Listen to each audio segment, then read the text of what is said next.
ఇలా జరుగుతుందని చెప్పని అస్సలు అనుకోలేదు. హలో ఫుడీస్, అందరూ ఎలా ఉన్నారు? బాగున్నారా? ఈ రోజు సరికొత్త వీడియోతో మీ ముందుకు వచ్చేసాను. నా చేతిలో ఉన్నటువంటిది ఏంటిదా అని చెప్పని చూస్తున్నారా?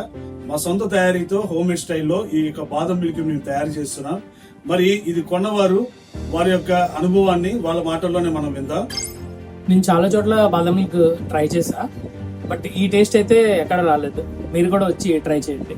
విన్నారు కదా, మరి ఇంత క్వాలిటీతో మేము అందిస్తున్నాము అని చెప్పారంటే దీనిలో ఎటువంటి ప్రిజర్వేటివ్స్ కలపకుండా దీన్ని 99% ప్యూరిటీతో దీన్ని మేము అందిస్తున్నాము. దీని అనుభూతి మీరు కూడా పొందాలి అని చెప్పని అనుకుంటే మా స్టోర్ విజిట్ చేయండి. లేదు మా స్టోర్ కి మేము రాలేము అని చెప్పని అనుకుంటే స్విగ్గీలో కూడా అవిలా డ్రై ఫ్రూట్స్ అని చెప్పని కొడితే మీకు ఆల్రెడీ వస్తుంది. దానిలో ఉన్న ఆఫర్ ఏంటంటే ఫస్ట్ టైం కనుక మా యొక్క అవిలా డ్రై ఫ్రూట్స్ అని చెప్పని కనుక కొడితే ట్రై న్యూ ఆఫర్ కింద మీకు 10% ఆఫర్ కూడా దానిలో వర్తిస్తుంది. మన లొకేషన్ ఎక్కడ అని చెప్పని ఆలోచిస్తున్నారా? కార్షెడ్ జంక్షన్ నుంచి మిథిలాపూర్ ఉడా కాలనీలో నారాయణ కాలేజ్ ఆపోజిట్ లోనే మన షాప్ ఉంటుందండి. మన షాప్ లొకేషన్ కూడా దీనిలో మీకు ఆల్రెడీ పిన్ చేస్తున్నాను. బయోలోకి వెళ్ళి చెక్ చేయండి. ఇంకెందుకు ఆలస్యం, మరిన్ని ఆఫర్స్ కోసం మన అకౌంట్ ని ఫాలో అయిపోండి. Thank you.